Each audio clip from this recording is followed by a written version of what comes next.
Hello বন্ধুরা, আমি দীপ। তো আজকে আমরা বেরিয়ে পড়েছিলাম নৈহাটি যাওয়ার উদ্দেশ্যে। আমরা একটু রাত্রিতে বেরিয়েছিলাম, কারণ নৈহাটি যেন ভোর ভোর পৌঁছাতে পারি।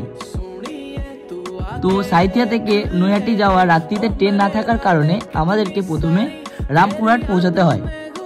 তারপর রামপুরহাট থেকে গুরু এক্সপ্রেস ধরে আমরা নৈহাটি যাব এটি প্ল্যান করি।